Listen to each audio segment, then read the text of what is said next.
The all season continues to drag on, but your favorite college football podcast, the Bluebloods, are back to address the biggest questions in college football. We discuss whether Isaiah Simmons really showed that he is the best defensive player in this draft, whether Joe Burrow and Tua Tagovailoa are really the best quarterbacks in this draft, and we also talk about Michael Irvin's comments about the 40-yard dash, and then we wrap it all up with how we personally would fix the scheduling problems for the Power-5 conferences. We have plenty of opinions and hot takes, so let's get it rolling. We're going to start out and we're going to talk about Isaiah Simmons' combine performance. The combine officially wraps up Monday, which is today. If you're listening to this when we actually drop this, we're recording on Sunday though. And one of the biggest storylines of the weekend was the performance of Clemson linebacker slash defensive back slash Buck defensive end. He plays everything. He might be the real head coach, but Simmons lit up the 40-yard dash and he had a time of 4.3 on the 40-yard dash. This dude is 6'3", 240 pounds. That doesn't even make sense that he moves that fast. And to add to his impressive weekend, Simmons ranks second among draft-eligible linebackers this year with a 39-inch vertical jump and led all linebackers in the broad jump with an 11-foot broad jump distance. And so, Brandon, I have to ask, does this performance warrant consideration for Isaiah Simmons as the best defensive player in the draft this year? Okay, so what I will say about it is that these numbers, there's no denying it, they're incredible. This guy is almost 6'4", he's 240 pounds, and he ran that 4.39. I'm not going to give him that 4.3 like Zach did. He ran a 4.39, that's closer to a 4.4. Still very impressive. I think he beat the second fastest linebacker by a whole tenth of a second in the 40-yard dash this year.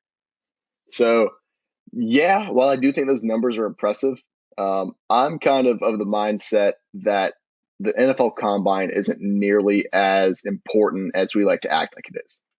I don't feel like I'm being ridiculous in saying that. I just don't think that the Combine matters as much as, when in the world, I understand that a vertical jump might be important for somebody like Isaiah Simmons. He's playing this outside linebacker position. He's playing safety, whatever. He needs to get up there. If he's going to intercept a ball, he has to get up there, right? Or if he needs to defend a pass, he needs to get up there. But, when do you need a broad jump in the NFL? When do you need that? When do you need straight line speed like the 40-yard dash? We'll get to that later. But it's just, to me, I think that he probably is the most impressive player or the most impressive defensive player in this year's draft. But I don't think that these combine numbers are what makes him the most impressive.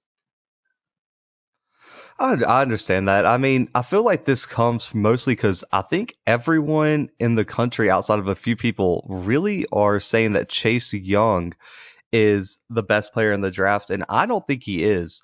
My answer is obviously yes on this, but it doesn't, like you said, it doesn't all rest on what Isaiah Simmons showed this past weekend in Indianapolis. I think his performance, along with Chase Young skipping his opportunity to work out, is the reason why Isaiah Simmons should be the undisputed top player in this draft. Because Chase Young skipping his workouts was a big question mark, a big red flag for me, and I was watching the combine coverage, and a lot of other people were really skeptical of why Chase Young chose not to work out this weekend. I mean, a healthy defensive lineman, a healthy defensive player almost never skips their workouts. Even Nick Bosa, who skipped his entire senior season, came and worked out at the combine.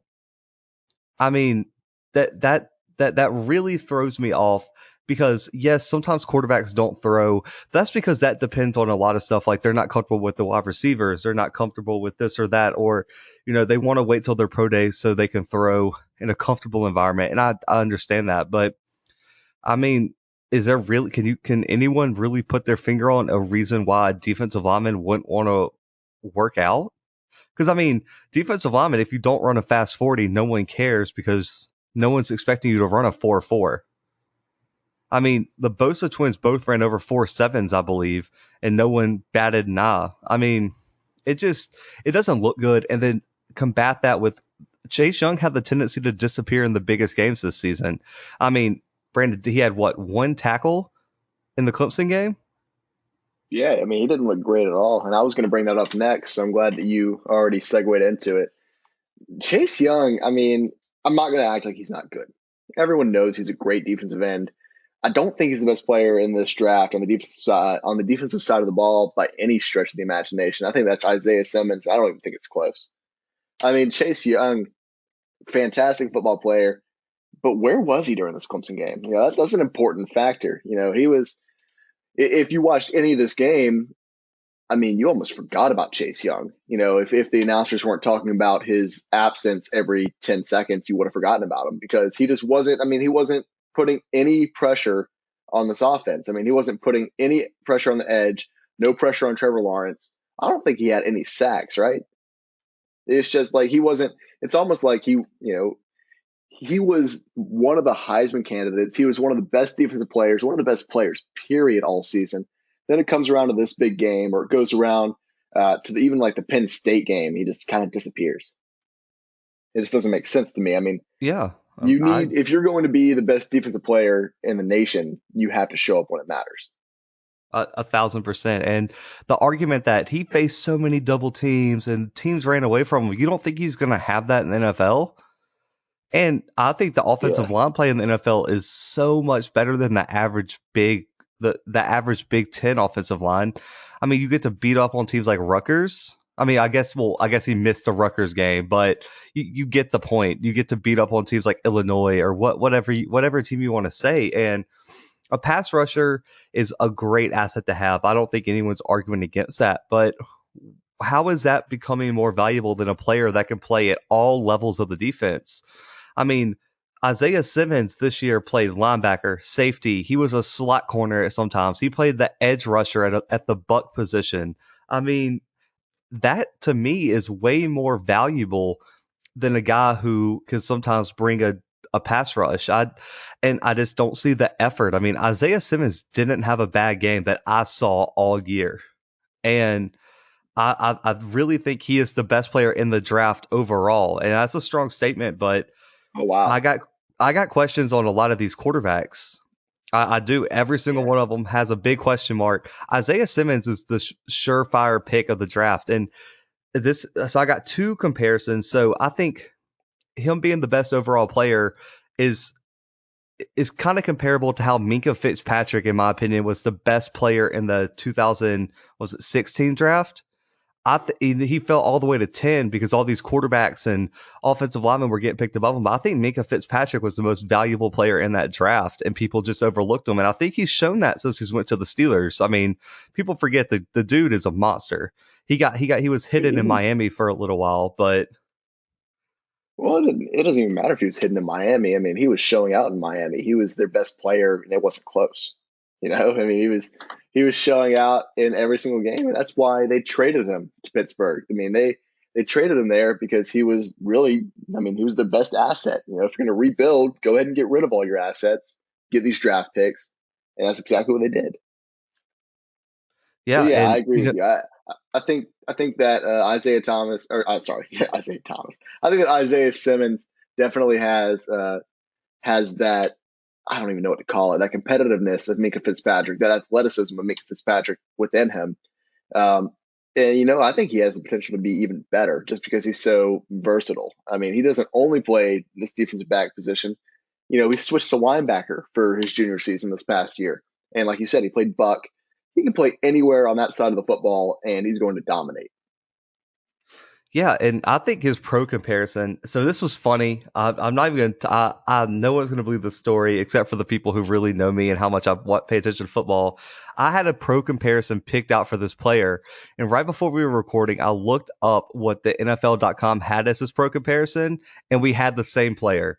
And I was really, really proud of myself. It's going on my CV, my resume when I apply for jobs coming out of college. This guy to me is the next Darius Leonard. And that's the linebacker that the Colts got second round of the draft a few years ago. and he was ranked as one of the top 30 players in the NFL this past season. And I think Isaiah Simmons is similar size, but he's a more athletic version of Darius Leonard, which makes Isaiah Simmons extremely scary going forward. And I think Isaiah Simmons will have the best career out of this draft class, out of all the defensive players, and he's going to be the leader of an elite defense. And he's the best linebacker prospect that I have seen come out in years, guys. I mean, there's not someone in the past probably 5 years that I've seen that I'm as high on the defensive side of the ball as Isaiah Simmons. And I think he is a future Pro Bowler. And if everything turns out right, injuries, scheme, all that, he has Hall of Fame potential. And he should be the immediate pick for any team that does not have a dire quarterback need in this draft. I just don't know if I can. I understand what you're saying, but I mean, you're I don't know. There's something about it. I mean, and not only, I mean, your argument's kind of falling apart here, right? Because you said that you think he's the best player overall. So why not take him, even if you do have a quarterback need? I mean, maybe wait. There's so I many mean, quarterbacks in this draft, yeah, I mean you know? that's true, but I mean, is a linebacker gonna really like the Bengals? I'm sorry, like the Bengals don't have anything, dude. I mean, you got to start somewhere. I mean, are the Bengals going to trust Andy? I mean, if Andy Dalton's gone, I mean, from everything I've been reading, Andy Dalton's going to go. Are you really going to put the team in the hands, I believe, of Jeff Driscoll? Oh God, no, I didn't I mean, realize that. you get what I mean? Well, Like, yeah, if I was the Bengals, I would consider drafting him. They're not going to though, especially because we'll get into it this next segment talking about Joe Burrow. I think they're almost forced to take Joe Burrow. If another team had the first pick that needed a quarterback and they drafted Chase Young or Isaiah Simmons, they could get away with it. But the Bengals, if they don't draft the hometown kid or the home state kid that just won the Heisman Trophy, and then Joe Burrow turns out to be an amazing quarterback like a lot of people think he is, the Bengals would never live that down. yeah. I mean, I guess you have a point there. Yeah. Do you want to go ahead and move on there since we're already talking about it? Yeah, let's go ahead and move on to the next question. We're going to discuss who is the best quarterback in the draft and who is better between Joe Burrow and Tua Tagovailoa. So, Joe Burrow has been deemed as almost the surefire number one pick in the upcoming NFL draft, while Tua Tagovailoa has been soaring on draft boards and has been projected to go as high as number three to the Washington Redskins. And there have been talks that the Bengals were considering taking him over Burrow. So, in your opinion, Brandon, is Joe Burrow the best quarterback in this draft class? And in your opinion, should teams take a risk on Tagovailoa even though he has a horrible injury history? Yes and yes. So I'll go ahead and start out with the Joe Burrow. Obviously, I mean, what do you think I'm going to say here? I mean, you're kind of setting me up to say yes, and I'm going to say yes. So Joe Burrow, obviously, I mean, just this past season alone, just a complete breakout star. I talked about it on the SEC recap a couple days ago. I mean, that's just what he was. And the kid passed for just astronomical numbers last year. How do you overlook that? If it's this, I mean, he's going in the NFL draft. If you're a team like the Bengals, if you're a team like, I mean, even the Dolphins, if you can trade up, they won't. I think the Dolphins trade down, but that's a discussion for another day. Um, you have to take consideration Joe Burrow. I mean, everyone's ranking him as the top quarterback in this draft class. I agree with them. And to move on to the next point, I guess Tua. Do I draft Tua? Yes, but do I draft him in the top 10? Maybe not. I think I might pass on him. Tua's going to be a player that you have to. I mean, you're going to have to work with him. If you're wanting to draft him and start him immediately, good luck because he's not going to play for you for more than 2 seasons because he's just. I mean, he's going to be broken. This injury history that you've talked about, that everyone in the world's talked about. You can't draft this kid and expect him to play right off the bat. He's going to be he's going to be a player that you draft and you hold on to. You hold on to him for a season or two, let him heal up, then start him. That's why I don't think you can draft him with the number 3 overall pick if you're the Dolphins. I think you have to wait. And, honestly, or if you're the Dolphins, in my honest opinion, draft Justin Herbert. Good God, draft Justin Herbert. I mean, this kid has been insanely good. You He's can't steal shown my out. thunder like that. You cannot steal my thunder like that. I'm going to, but go ahead. Go ahead, and I want to hear your thoughts on it. Then E- I won't even go into the reasons why. Everyone already knows based on previous episodes that Joe Burrow and Tua Tagovailoa are not even my top quarterback in the draft, in my opinion. And I know some of you guys might be tuning out now that I've said that, especially all our LSU listeners and our Alabama listeners, which is most of you guys. But before you make that horrible mistake of not listening to us, hear me out. Tua would actually be ranked above Joe Burrow, in my opinion, if he did not have the injury history. I think, I mean, people seem to forget, man. Tua's had two tightrope ankle surgeries, a broken finger, a sprained knee, a quadricep pull, and his most recent hip injury. That is a laundry list of injuries that teams should be worried about, and especially if you have a below average offensive line. And I'm looking at you, Miami. Like Brandon said, Miami, you do not have the offensive line to draft a glass quarterback like this that was going to be hurt all the time. But if you can keep him healthy, man, he has the best accuracy in the class, and he's a proven winner. Yes, Brandon's going to have a heart attack that I put Tua's accuracy above Joe Burrow, but people forget Joe Burrow has an almost 70% completion percentage over his entire career at Alabama. Joe Burrow threw for 57% in 2018. He did jump to almost 80%, which is outrageous at LSU this past season, but I don't think that's going to stay up there. That took everything going right for Joe Burrow for him to put up those numbers. Tua has been a more accurate passer throughout his career and for a longer amount of time.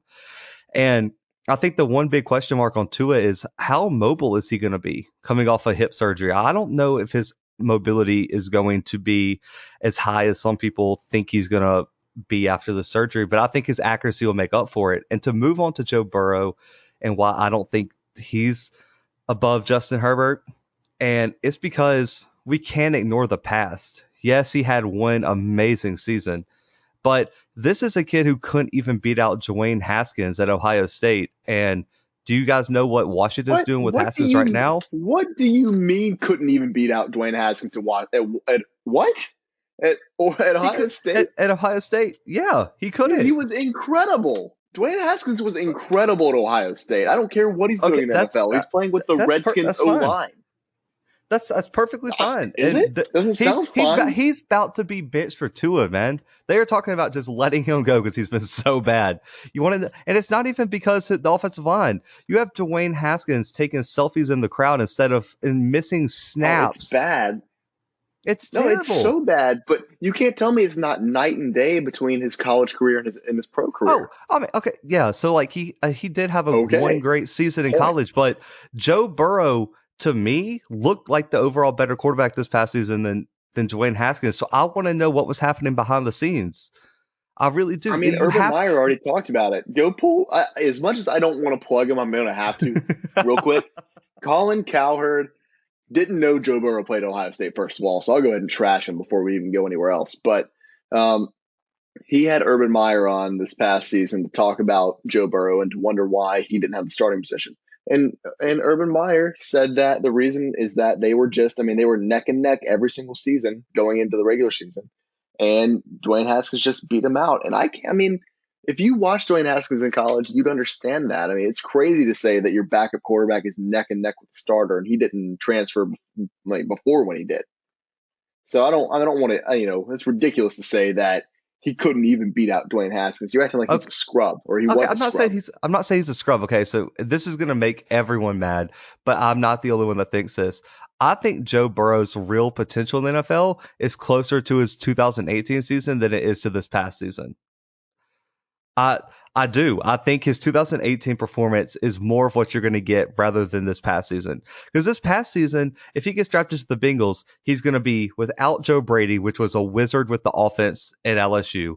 He's going to be without Clyde Edwards-Helaire, which we've both said played a way bigger role than people are giving him credit for. He's not going to have the best offensive line in college football, which had how many people probably going to get drafted from that offensive line this year? 3? Yeah, I mean, probably. and that's not even including the people who are coming back that will probably get drafted next year. And then you're also not going to have the arsenal of weapons that he had between Justin Jefferson and I That's mean, debatable. I mean, it's He's debatable. going to have AJ Green and AJ, Tyler AJ, Boyd. AJ Green's probably not even coming back to Cincinnati. You don't think if they get a quarterback like Joe Burrow, he's going to give them a chance?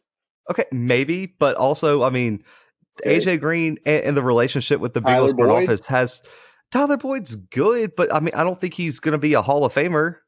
I don't think he's good. Yeah, but I don't. I mean, in your heart of hearts, do you think that, I mean, can you look at me in the eyes right now and say definitively that any of these LSU wide receivers are going to end up being Hall of Famers in the NFL? Justin You don't Jefferson know has that. the potential to be legendary, and Justin Jefferson right now is better than Tyler Boyd. I'll put that on everything. I'll Put put it on that on paper, write it down. whatever you want to put on. He Justin ran a Jefferson is 4.44. People forget. Justin Jefferson is Pretty better than fast. Tyler Boyd is right now. I'm just saying it, and I will. If you want to argue about it, we can. But Justin Jefferson is I would better. never argue about that. I would never do that. I never called Tyler Boyd a Hall of Famer. I just think he's a good NFL wide receiver. He's I think that all right. Justin Jefferson will be a good NFL wide receiver. We just don't know yet. So I'm just saying, like, I don't think he's going to have all the tools to be as successful as people think he is going to be. But I'll give. I've spent the last few minutes ripping Burrow, and Brandon's stroking out over here. I will say Yeah, I this: am. Joe Burrow has the best mentality and mindset of any quarterback in the draft. I think he has the confidence. I think he has he has that it factor that I think he is going to be fine. I just don't think that he has the quarterback with the best potential, and I don't think he's the most draft ready quarterback. And I think more things need to go right for Joe Burrow to be as successful as Justin Herbert. And we'll move to that so Brandon could just calm down for a second. Justin Herbert is the number one quarterback on my draft board. And I mean, uh but I mean go ahead. no, I'm not even going to argue with you. I think he should be the second best on your draft board. But if you want to say best, everyone's entitled to their opinions. They I, can't. I mean, I'm I don't going have to with agree with it. best. I'm going with best, and here's why. We'll I do it. just hear me out. Herbert is a prototypical NFL quarterback right now. He has great decision making. That he has not thrown for many interceptions at his time at Oregon. He has a clean injury report, which is why he's above Tua. And he has consistency throughout his NCAA career.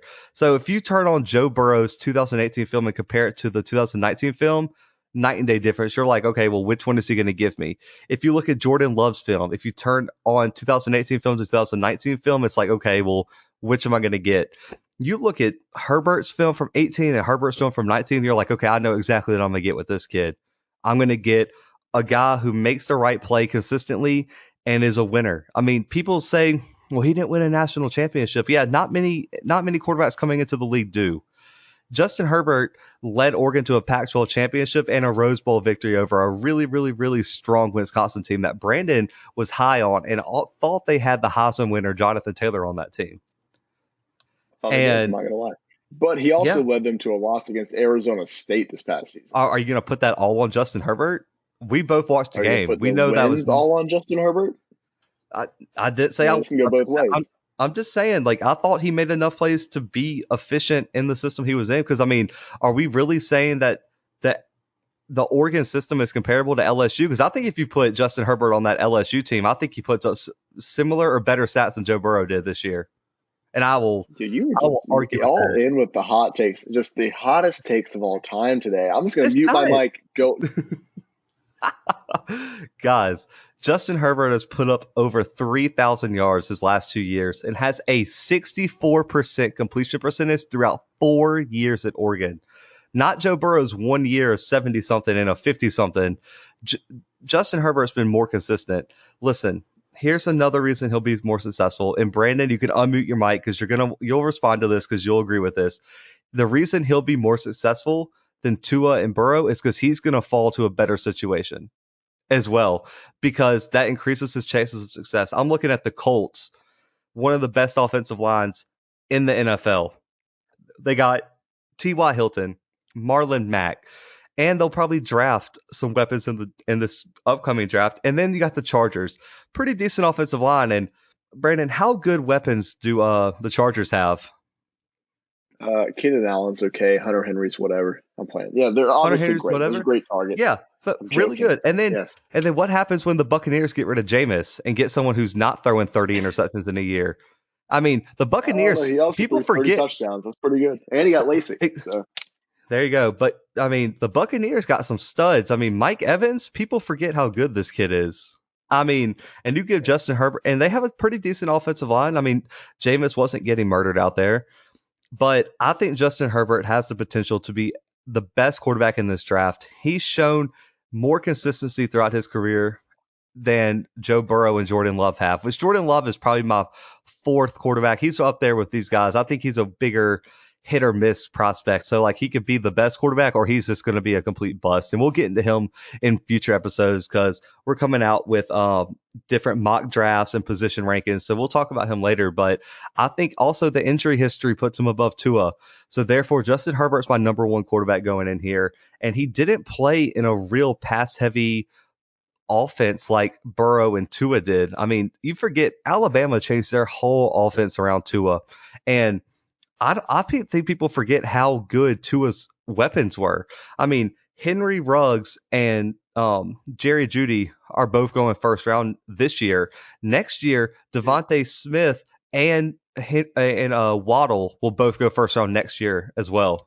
we had a whole segment talking about how these two or how all these receivers used to play rock, paper, scissors to see who would go out for the main route.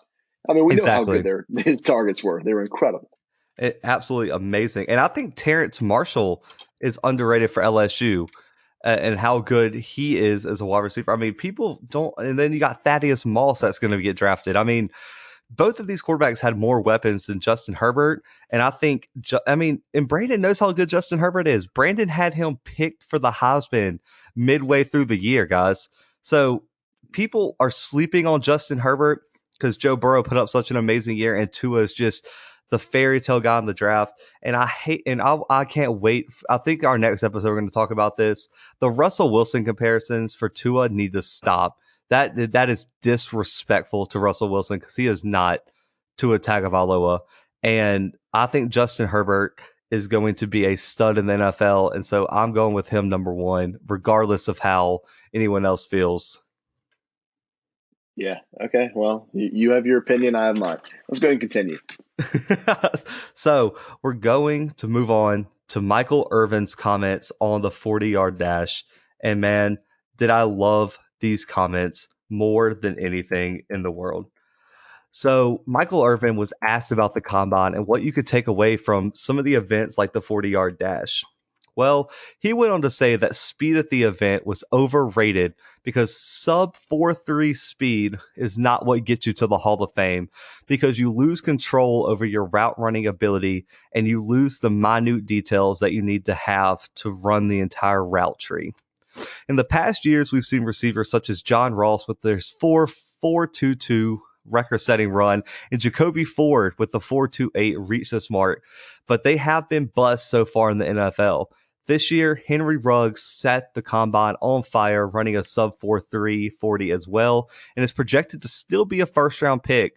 Brandon, how much weight does the 40-yard dash really hold, in your opinion? And are you on Michael Irvin's side about this? Yeah, I'm definitely on the side. It doesn't hold a lot of weight. There's only a handful of positions that the 40-yard dash really matters for, and those are only positions that, I mean, for instance, Henry Ruggs, very fast, very good receiver too, though. I mean, you look at the other speeds for guys. I think he's like the fifth. I think he's like tied for fifth fastest since like '09 or something. Henry Ruggs is now with a 4.28, and all the other guys on the list were just busts. I mean, but the difference between Henry Ruggs and those guys is that Henry Ruggs is actually a good wide receiver. He's proven that. I mean, day in, day out over his tenure at Alabama. So, uh, um, not a lot of weight, but if you're running go routes with Henry Ruggs, that'll make him dangerous. If you're a cornerback, if you're a cornerback and you're running 4.3s, I mean, that's also great because you can catch up with those receivers that are running. I mean, you can catch up with Henry Ruggs who's running a 4.28. It depends on the position. I just don't, you know, I don't see any reason for a quarterback or for an O lineman or a D lineman to be running 40-yard dashes. It's just why? Why are you running those? Why does it matter how fast you can run in a straight line without pads on?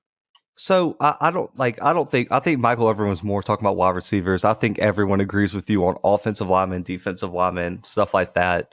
And I've been on record saying the combine should not change an entire opinion on a player. I think combine results, I agree completely with what Shannon Sharp said.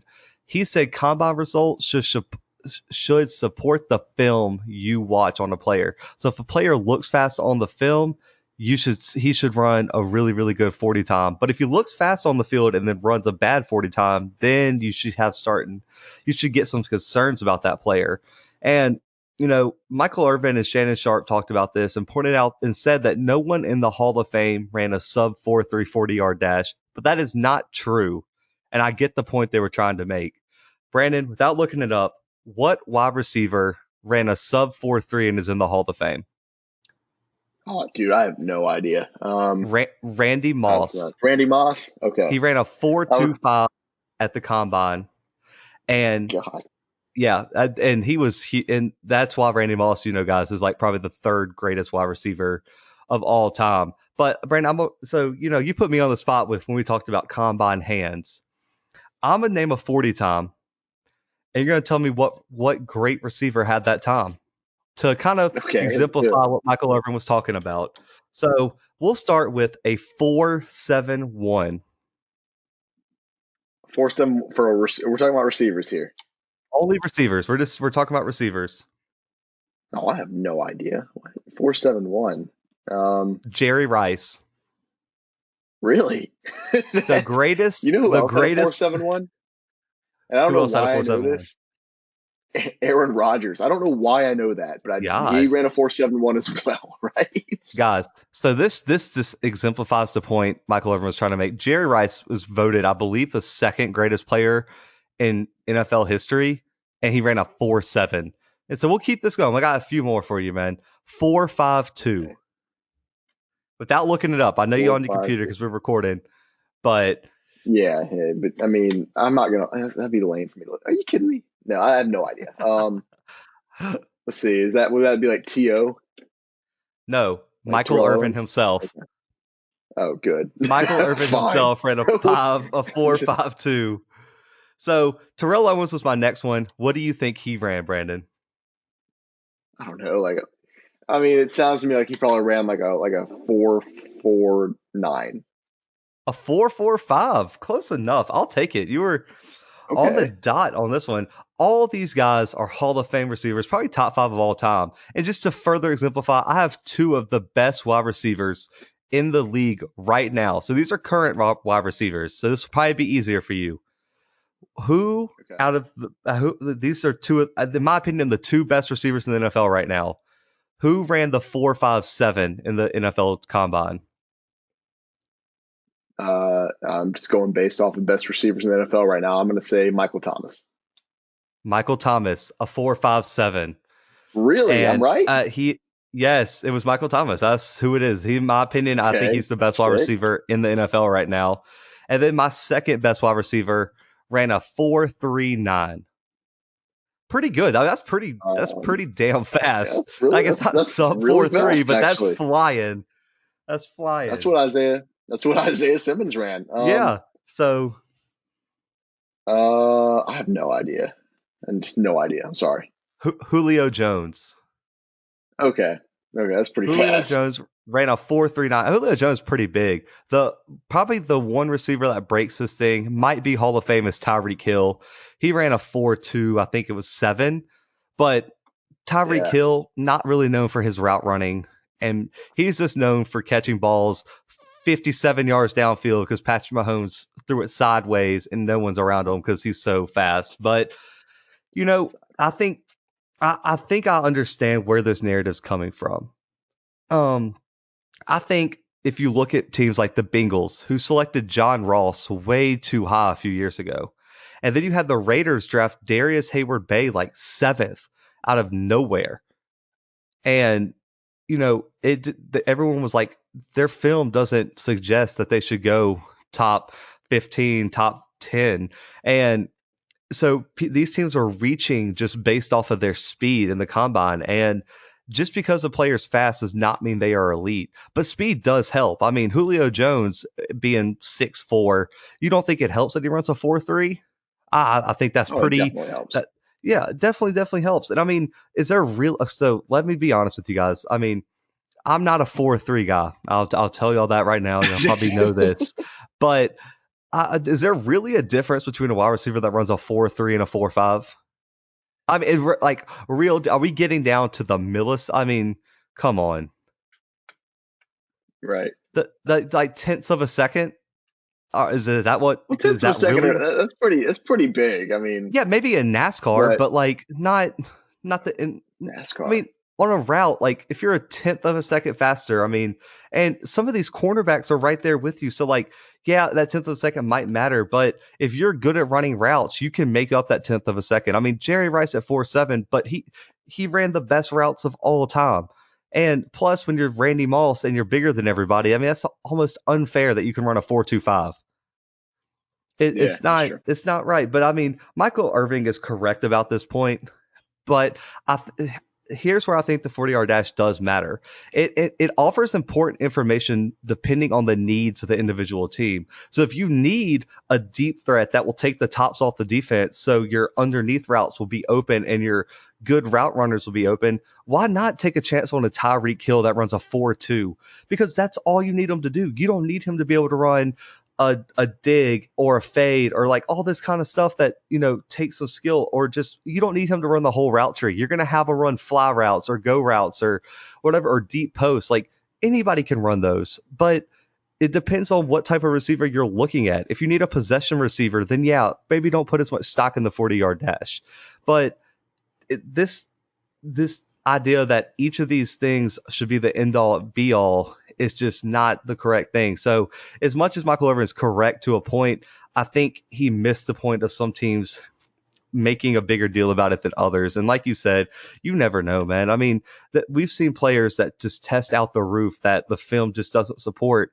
And so to me, I think the Senior Bowl and the film mean more than the NFL Combine. And God forbid if we start looking at pro days.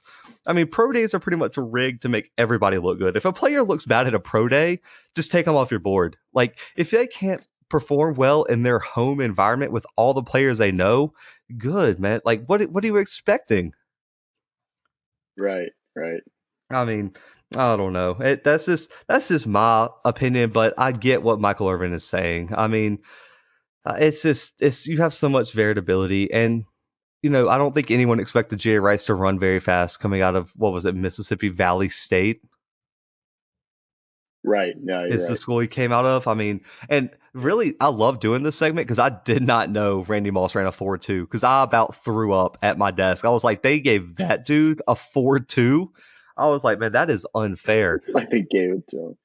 Yeah, like God, man, that's just unreal in my opinion. But yeah, I get what they're saying. But yeah, I thought it was interesting that Michael Irvin and all of them were saying like no one ever made the Hall of Fame running a sub 4.3, and I was like, Randy Moss is pretty good, and he's pretty recent. Mm. Yeah, yeah, you're right. I mean, I don't know. It's just it's crazy to me that this much emphasis is put on the 40-yard dash. But let's go and continue on to our, I think it's our last conversation piece. Yes. Well, last conversation piece, guys, and it's a interesting one in my opinion because I think this has been talked about a lot recently. So for the past few years, analysts and fans across the country have griped and complained about the scheduling differences across the conferences. You have conferences like the Pac-12, Big 12, and Big 10 playing non-conference games, while the ACC and SEC only still play 8. And the SEC still plays non-Division One opponents, these FCS schools. And looking back, Ohio State has not played a non-D1 school since 2013 was the last time, and they played Florida A&M in the second game of the year. That's the last FCS school Ohio State has played on their schedule, while most SEC teams have at least played one every single year since then. But we've seen a recent effort to fix this problem with games like Alabama, USC, Ohio State, Oregon this year, Georgia, North Carolina, Auburn, Penn State in 2 years, Texas, LSU last year, and this was such a great game, Texas A&M, UCLA in the Rose Bowl. such an amazing game. But some analysts, such as Joel Klatt for Fox Sports, says we need to make all conferences play an 8-game conference schedule and have 4 non-conference games a year. But his stipulation is that each conference should have scheduling partners, such as college basketball has with the conference challenges. So if the SEC is paired with the Big 12, Big 10, then Alabama would play Ohio State at home and then Oklahoma and Norman because each team is paired by finishing order. Um, so it'd be like if Alabama won the SEC, they play Ohio State. So I guess if we're talking about this year, LSU would play Ohio State and Oklahoma, and they would flip a home and home series there. So, but this to me creates parity and makes special matchups across the country. Brandon, is this actually a real issue in your opinion in college football? And would something like this solve this issue? And if it doesn't, what would you propose to solve something like this? Look, I definitely like that proposal. College basketball did it because, I mean, they were kind of facing the same type of issues. So, um, I don't, I don't know. I don't think it's as big of a deal as people are acting like. I do certainly see that some schools are taking advantage of it. I mean, for instance, Alabama played Duke for the kickoff game this past season in Atlanta. Why in the world are you playing Duke at a neutral site? Next season, I think LSU is playing Rice at a neutral site. It's technically a neutral site. It's in Yeah, Houston, but yep, it's in just Houston. it's an NRG Stadium anyway. But I mean, Rice is in Houston anyway. I don't know. I think, I mean, if you're playing your conference schedule, that's really, I mean, what else do you want this team to do? I understand that, we want to see better football, but at the same time, these big programs, I mean, the Alabamas of the world who are playing Tennessee, Chattanooga, I mean, they're funding that team. They're giving that team money so their team can continue on, so they can continue playing football for seasons to come. I mean, they're getting a couple $1 million payout. I understand that we want to see better football, but if we want to see football grow, if we want to see college football grow to its full potential, we have to have these bigger teams playing smaller teams. Oh We well, can't I have forgot to mention. My bad. That was on me. So out of the 4 games, 2 of them would be that conference matchup game. The other 2 would not be monitored, but they have to be against local teams from that state. So it'd be like LSU would have to play Louisiana Tech, Louisiana Lafayette, They would have to be a smaller school from Louisiana, from that area, such as like Auburn having to play South Alabama, Sanford, or UAB. Okay, I actually really like that. Then that's a pretty cool proposal. Um, yeah, I mean it makes more competition too. You have to play these two teams. I mean, some years you're going to get the better end of the stick, and you're going to end up playing. If you're in Alabama, you're going to end up playing like Rutgers from the Big Ten. You might play Rutgers and Maryland in the same season, and then good. That's great for you, which is basically what they're doing already. But yeah, I mean, I like that proposal. I think that works out fine. I don't really have like a real proposal other than that. I mean, my proposal was, hey, you can't schedule more than 2 of those. I mean, or more than one FCS school per season. I mean, you schedule one, maybe you want to play your homecoming against an FCS school, whatever, but you can't just load that up. You can't keep playing these, group of 5 games that don't amount to anything. I mean, just put strict regulations. I didn't have anything specific, but I mean, we don't want to see bad football, right? No, I mean, and there's been weeks. I mean, doing the podcast, I believe it's the week before rivalry week. It was like, man, we had trouble picking games to cover because it's like, well, Auburn plays Sanford, LSU doesn't play anybody, Bama doesn't play anybody. It's like, okay, well, what did we talk about? And we ended up covering a lot of Big Ten, Pac-12 games that week. And so I think this is a huge problem in college football. And the problem is not every solution will make every fan happy, but an effort or a step in the right direction is needed. I mean, Brandon, I mean, you're a huge LSU fan. How much did you really like watching LSU play? What was it, Northeastern? Northwestern State. I Yeah. actually really enjoyed that because I met Coach O after that game. So super cool. Coach O, little known fact, played at Northwestern State. So pretty cool game they played there. But I Oh get what you're man. saying. I mean, it wasn't. I mean, I was at that game, so it was fun for me. But if I was just watching it on TV, I get what you're saying. It wouldn't have been the most fun game in the world to watch. But I've watched it, yes. But would I've been happy about it? Not as happy as if LSU was playing Texas, horns down. Right. Yeah, for for sure. And I think this plan's a good start, but I disagree on a few points. And so my idea would be a little bit different than Clat's, but it's still similar. I think they should only limit it to one non-Power 5 game a year. And that needs to Yeah. be a local school. So Bama, Auburn, you got to play South Alabama, Sanford, UAB, something like that. LSU, you got to play one of the three teams I named earlier, and so on and so forth. I'm not up on all the small schools in every state, but that's important because, like Brandon said, it boosts the finances of these small schools, and they rely on these paydays to keep those programs going. I mean, UAB went under because Alabama, Auburn would not play them, and that's a Yeah. shame. That is a big Well, shame, and that and their president just hated that's true. football for That's some true. reason. Like they That's they true. definitely had the finances in place where they could have kept going. Anyway. Yeah, but it would have helped, Um, to get $4 million to oh go yeah. play Alabama. But and I love the idea of conference challenges similar to college basketball. Me and Brandon are both big college basketball fans as well. The SEC Big 12 thing, amazing. I think LSU went and played at Texas. Iowa State played Auburn. Kansas State went and played at Alabama. Great idea. Love it. You would like to see Tennessee, Kansas, all that kind of stuff. Kentucky, play whoever. But I think conferences should have to rotate every 2-3 years, though. And the matchup should have some flexibility. So instead of doing the conference champion from each conference every year. So, because I don't think that's necessarily fair because every conference champion loses pieces differently. Like LSU is losing a lot more pieces than Ohio State's losing from the Big Ten.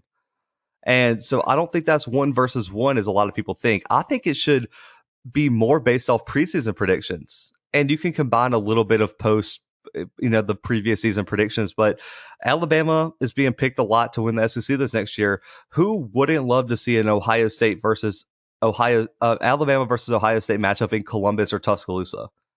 That would be Right. the most viewed game ever. And what about if Clemson had to play Michigan in the big house or they had to come to Death Valley?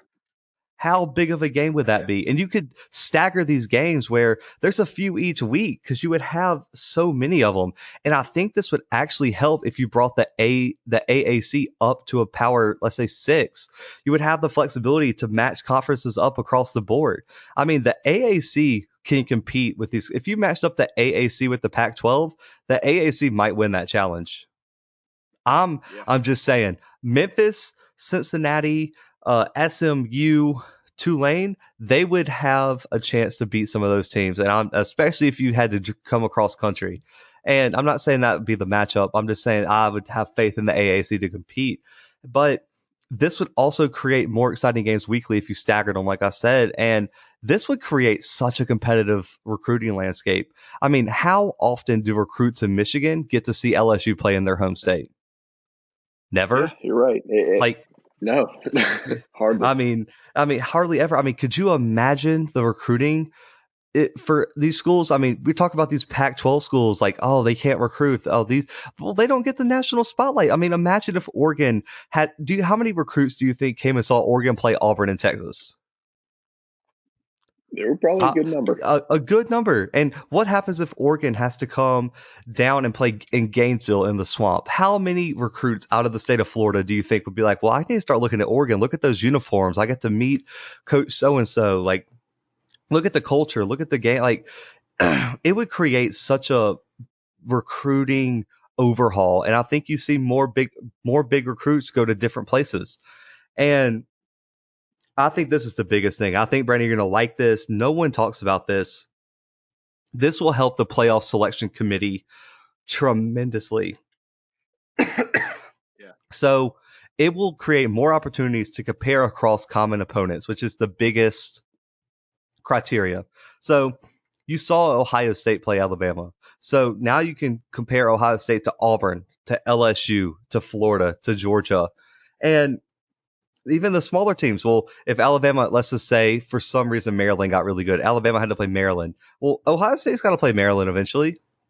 So it helps create these common opponents. Plus, it helps take strength of schedule almost out of the conversation. So yeah, Clemson didn't have the hardest schedule in the ACC this past season. But if let's just say they had to go to Oregon and beat Oregon and they beat Notre Dame, would we have many questions about whether they were one of the top 4 teams in the country?